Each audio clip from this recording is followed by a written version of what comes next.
Shri Education.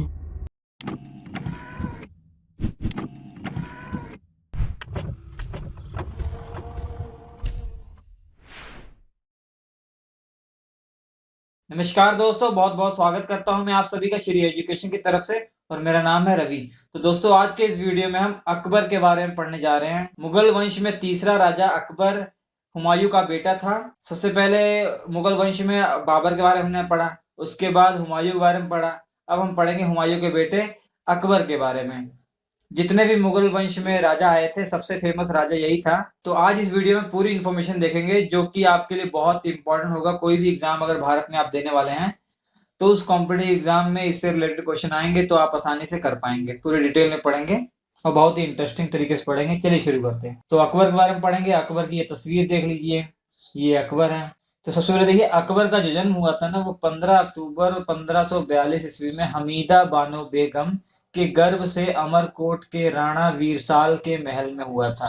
आप सब जानते होंगे, हुमायूं के बारे में आपने पढ़ा होगा। हुमायूं 1540 से चला गया था। 1540 से 1555 तक उसका राज नहीं रहा था, मतलब मुगल वंश समाप्त हो गया था लगभग, क्योंकि सूर वंश आ गया था। शेरशाह सूरी जिसका संस्थापक था, वो आ गया था। तो 15 सालों तक इसके पिता हुमायूं ने घुमक्कड़ों जैसा अपना पूरा जीवन व्यतीत किया, इधर उधर घूमता रहा। तो उसी बीच मीर बाबा दोस्त उर्फ मीर अली अकबर जामी मतलब की पुत्री थी हमीदा बानो बेगम, उससे शादी हो गई थी। जो शादी हुई थी वो 29 अगस्त 1541 ईस्वी में हुई थी, और जो अकबर का जन्म हुआ था अगले साल 15 अक्टूबर 1542 ईस्वी में हो गया था। माता का नाम हमीदा बानो बेगम था। कहाँ पे हुआ था? अमरकोट के राणा वीरसाल के महल में हुआ था। मुगल वंश का तीसरा शासक था ये, ठीक है, क्योंकि बाबर, फिर हुमायूं, फिर अकबर। बादशाह अकबर मुगल साम्राज्य के संस्थापक जहरुद्दीन मोहम्मद बाबर का पुत्र, बाबर का पोता, और नसरुद्दीन हुमायूं एवं हमीदा बानो बेगम का पुत्र था। ये मालूम पड़ गया आपको कि हुमायूं का बेटा था ये। इसका जो शासन काल था वो 1556 से 1605 में रहेगा भारत के अंदर। 1555 से 1605 ईस्वी तक रहेगा। इसके बाद देखिए, 1551 में जब ये 9 वर्ष की आयु का था ना, इसको पहली बार अकबर को गजनी का सूबेदार बना दिया था। इसको सबसे पहले क्या बनाया था? गजनी का सूबेदारी इसको सौंपी गई थी जब यह 9 वर्ष की आयु का था, 1551 में। गजनी ये अफगानिस्तान में है, ठीक है, अफगानिस्तान। हुमायूं की मृत्यु का समाचार सुनकर बैरम खान ने गुरदासपुर के निकट कलानौर में 14 फरवरी 1556 ईस्वी में अकबर का राज्य अभिषेक करवा दिया था। ये गुरदासपुर पंजाब में है, ठीक है। तो पंजाब में 14 फरवरी 1556 में इसका राज्य अभिषेक हुआ। जब राज्य अभिषेक हो गया, तो जलालुद्दीन मोहम्मद अकबर जो है पूरा नाम इसका, बादशाह गाजी के उपाधि से ये राज सिंहासन पर बैठा, ठीक है। गाजी की उपाधि से ये राज सिंहासन पर बैठा।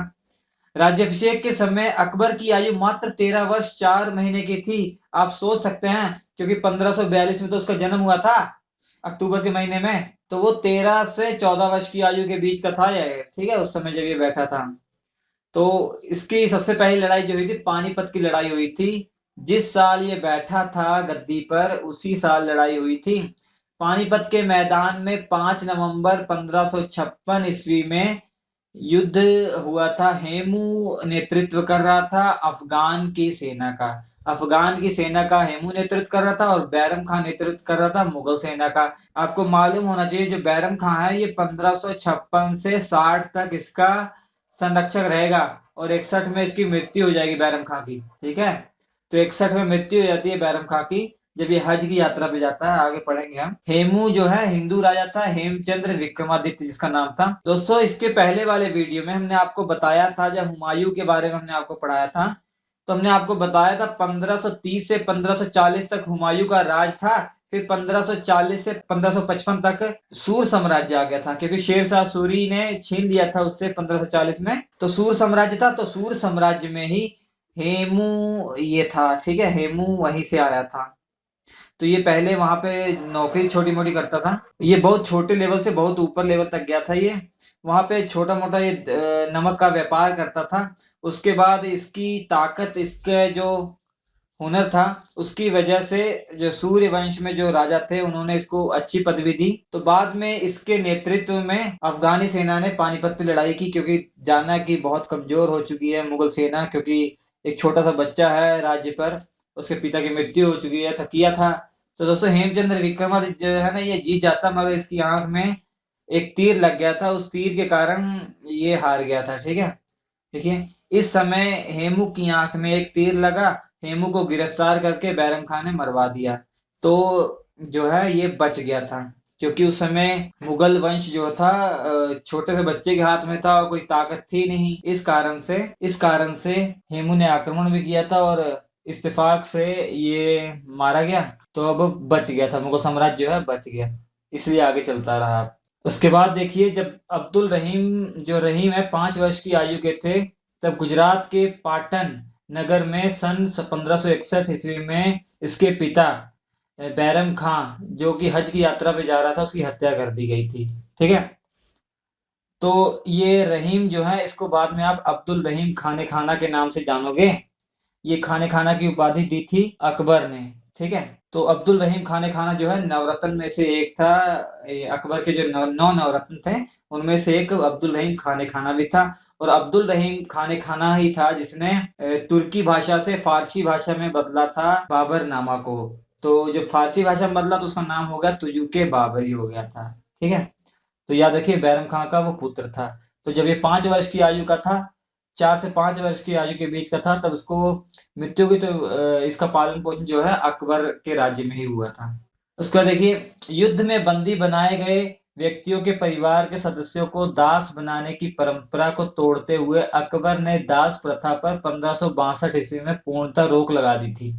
ये जो उसके द्वारा काम किए गए अब वो हम बताने आ रहे हैं आपको, कि दास प्रथा पर रोक लगाई गई थी 1562 में उसके द्वारा। मगर ये दास प्रथा दूसरी है, कि इसमें क्या हुआ करता था, जो युद्ध में बंदी बना लिए जाते थे व्यक्ति ना, उनके परिवार के सदस्यों को दास बनाने की परंपरा चलती थी, उसको इसने खत्म कर दी थी। ठीक है, तो दास प्रथा को इसने खत्म किया था 1562 में।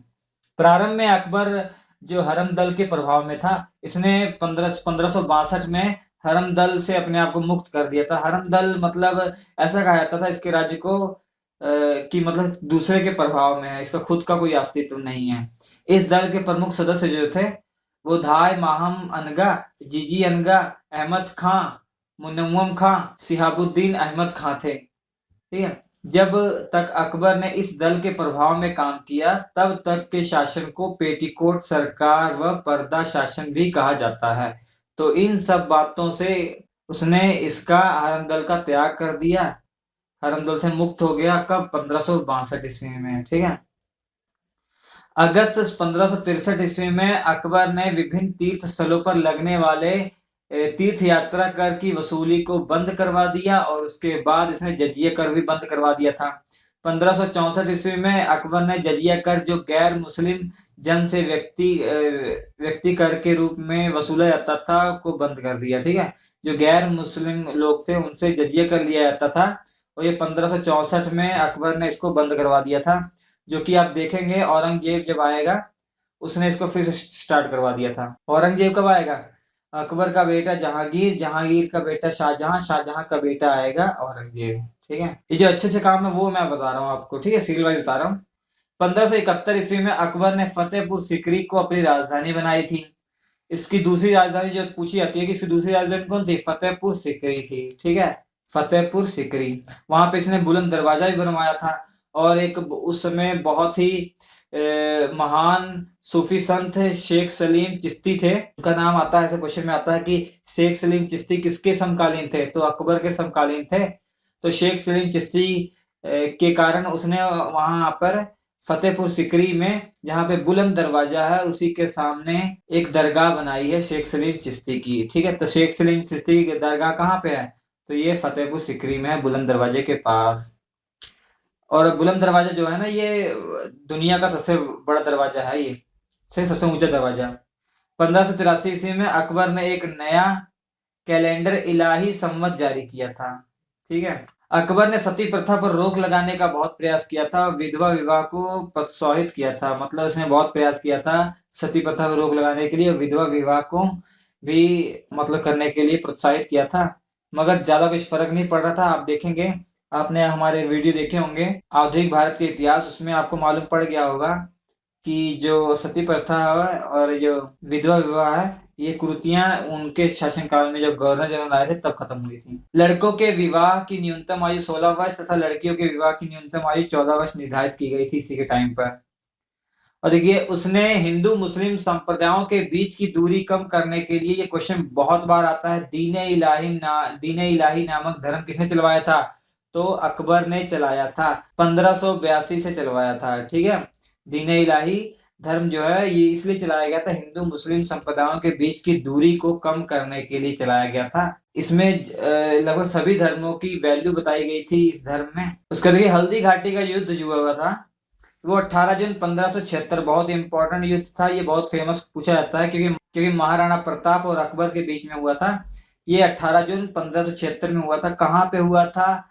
हल्दी घाटी का जो युद्ध था मुगल बादशाह अकबर और महाराणा प्रताप के बीच में 18 जून 1576 ईस्वी में हुआ था। इस युद्ध का जो नेतृत्व कर रहा था ना मुगलों की तरफ से, वो मेन जो था वो मान सिंह था। ये क्वेश्चन बहुत बार पूछा गया है। मान सिंह जो था वो नेतृत्व कर रहा था हल्दी घाटी के युद्ध में, और आसम खां दोनों नेतृत्व कर रहे थे मुगल सेना का।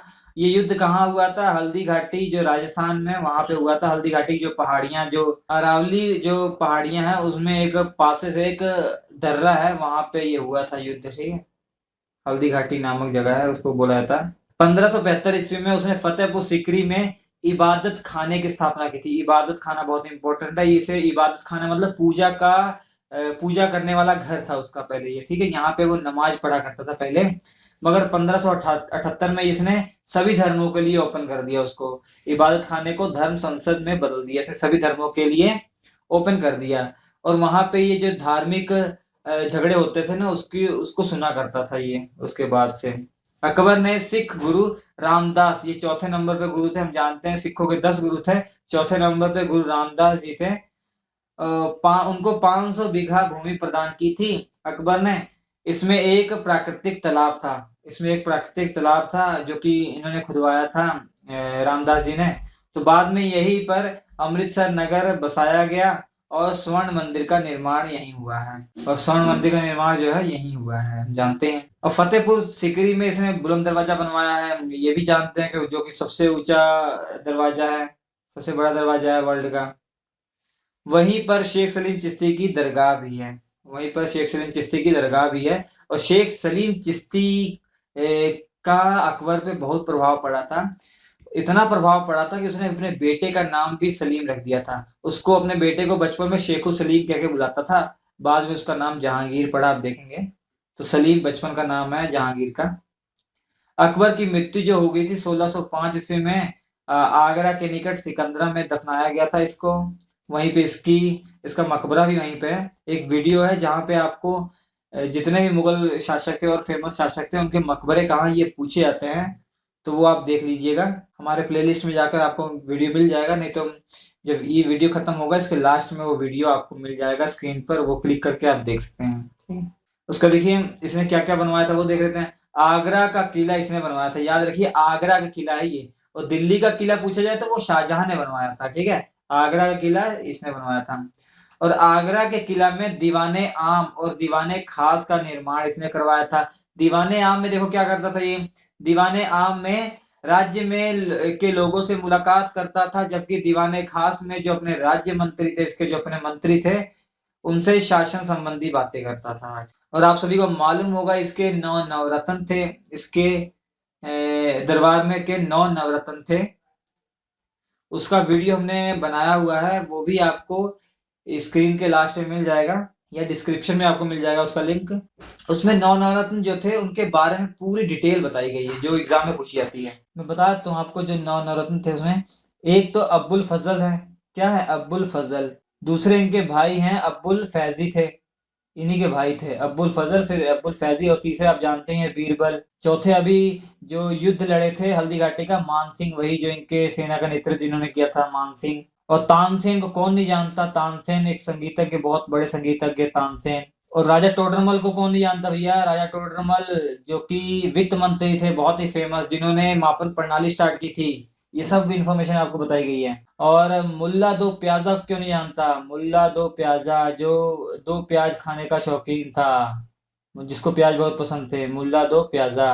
और 8वां बैरम खां का पुत्र अब्दुल रहीम खाने खाना, ठीक है, खानों का खान, अब्दुल रहीम खाने खाना। और लास्ट में फकीर अजीउद्दीन थे। ठीक है, ये सारी आपको इन्फॉर्मेशन के बारे में मिल जाएगी, कौन क्या क्या था, बहुत ही डिटेल में बताया गया।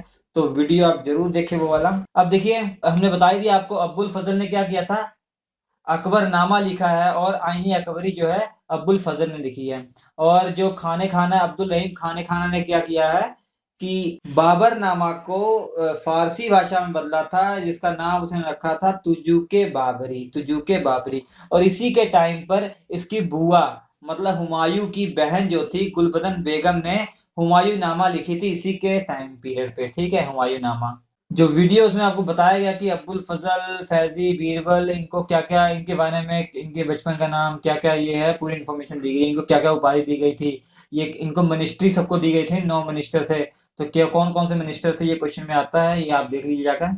कैसे मारा गया था बीरबल को, ये सब उसमें बताया गया। और एक बात आप याद रखिए, अकबर ने अपना एक विभाग स्टार्ट किया जिसे अनुवाद विभाग कहते हैं, अनुवाद विभाग। फतेहपुर सिकरी में अनुवाद विभाग इसने शुरू किया था। और इसमें क्या हुआ करता था, जितनी भी अच्छी अच्छी चीजें हैं, जितनी अच्छी अच्छी किताबें थी जो लिखी गई थी, उसको इसने फारसी भाषा में बदलने की वो किया था, लैंग्वेज फारसी लैंग्वेज में बदला, ताकि बहुत लोगों को इसकी जानकारी मिल सके जो दूसरी लैंग्वेज में थे, कोई पढ़ नहीं पाता था। इसने इसे अनुवाद विभाग स्टार्ट किया जिसमें अच्छी अच्छी किताबों को बदला जाता था, जिसमें रामायण, महाभारत, बाबरनामा, ये सब बदला गया था। ठीक है, और क्वेश्चन आता है महाभारत का नाम क्या रखा गया था, इसमें रज्मनामा रखा गया था। ठीक है, रज्मनामा महाभारत का नाम रखा गया था। रज्मनामा का मतलब होता है युद्धों की पुस्तक, युद्धों की किताब। और भी बहुत सारी थी। पंचतंत्र का भी इसमें अनुवाद किया था, पंचतंत्र का अनुवाद किया गया था फारसी भाषा में, उसी ने किया था, जो उसका नवरत्न था ना, उसने किया था, अब्दुल फजल ने किया था। ठीक है, तो ये सब आपको मालूम होना चाहिए। एक बात याद रखिए, हिंदी साहित्य का स्वर्ण काल कहा जाता था अकबर के टाइम को, हिंदी साहित्य का स्वर्ण काल, हिंदी साहित्य का स्वर्ण काल। ठीक है, तो ये सारी इंफॉर्मेशन है। अगर आपको भी कोई इसके बारे में इंफॉर्मेशन मालूम है, आपको लगता है मैंने इनको मेंशन नहीं किया, तो प्लीज कमेंट बॉक्स में लिख दीजिएगा, ताकि और सभी स्टूडेंट को इसके बारे में जानकारी मिल सके। मेरे हिसाब से जितनी इंफॉर्मेशन देने लायक थी मैंने आपको दे दी है। और जो बहुत सारे इसने प्रदेश जीते थे वो इम्पोर्टेंट नहीं है, बहुत सारे जीते थे। मालवा जीता था, रणथंभोर जीता था, कालिंजर जीता था, जैसलमेर जीता था, बीकानेर जीता था, गुजरात भी जीता था। गुजरात से याद आया, जो गुजरात की विजय हुई थी उसी के चक्कर में, उसी के खुशी में इसने बुलंद दरवाजा बनाया था। ठीक है, बुलंद दरवाजा उसी के खुशी में बनवाया था। ठीक है, अगर वीडियो अच्छा लगा तो लाइक कीजिएगा, दोस्तों को शेयर कीजिएगा। इसके बाद मैं बताऊंगा जो कि अकबर के बाद जहांगीर इसका बेटा आएगा, उसके बारे में भी एक वीडियो में बनाऊंगा। आपके स्क्रीन पर 4 वीडियो आ रहे हैं, बहुत इंपॉर्टेंट वीडियो है, देख लीजिएगा। हम आपसे मिलते हैं अगले एपिसोड में, तब तक के लिए नमस्कार।